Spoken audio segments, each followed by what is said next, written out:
Right, this is a bit of family history here, and the town's history.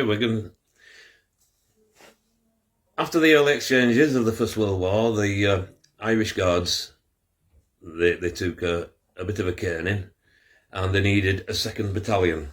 They couldn't recruit in Ireland because of a lot of Sinn Féin and IRA activity, so they recruited in the Irish communities of mainland Britain. One of the recruiting days was at St Patrick's Church in Hardybutts,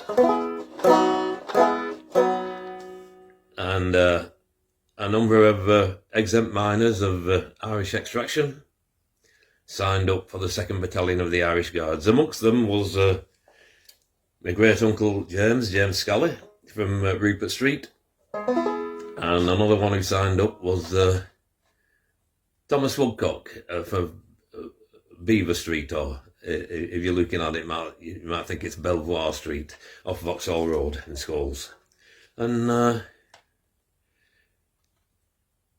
my great-uncle wounded in action in 1916, and he killed in action in 1917.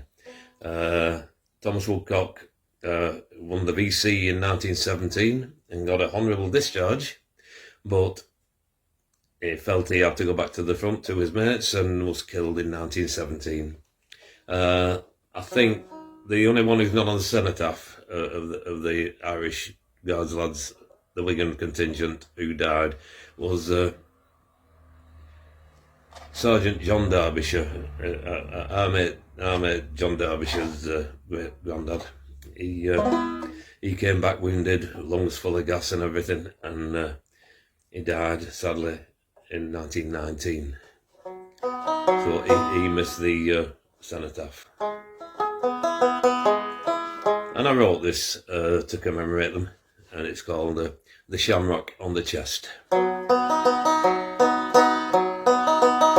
St Patrick's Church in Wigan, that famous mining town, the Irish Guards were marching and recruiting for the crown.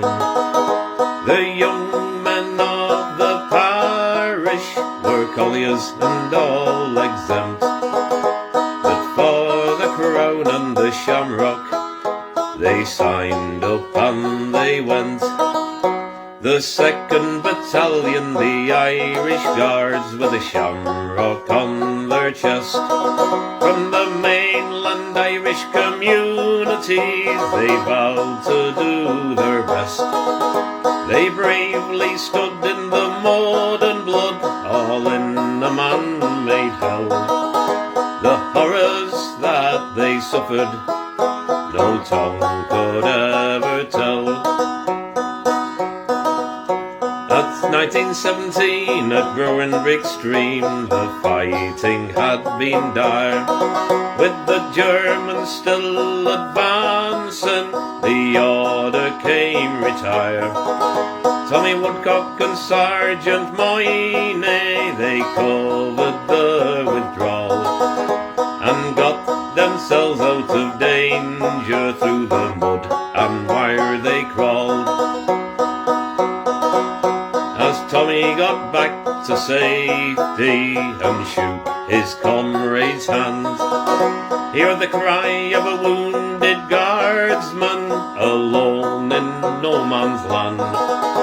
Without a thought for his safety, he picked up the Lewis gun, and for his friend and comrade through the mud and wire did run.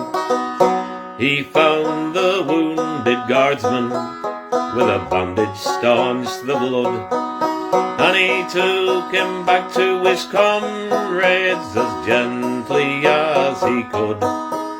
For this courageous action, for a wounded friend to save, Thomas Woodcock won the VC for this selfless act so brave. Their names are on the cenotaph, they're carved in brass and stone. Thomas Woodcock, James Scully, Patrick Kenny and William Ford, John Holliday and James Speakman, Thomas Parkinson, James Murphy, all buried now in Flanders fields, in rows on those green fields. They gave their lives for the country, though they didn't have to go. Now we must keep their names alive, so everyone will know the courage and the horror like nothing ever seen. Thomas Woodcock was the last to die in March 1918.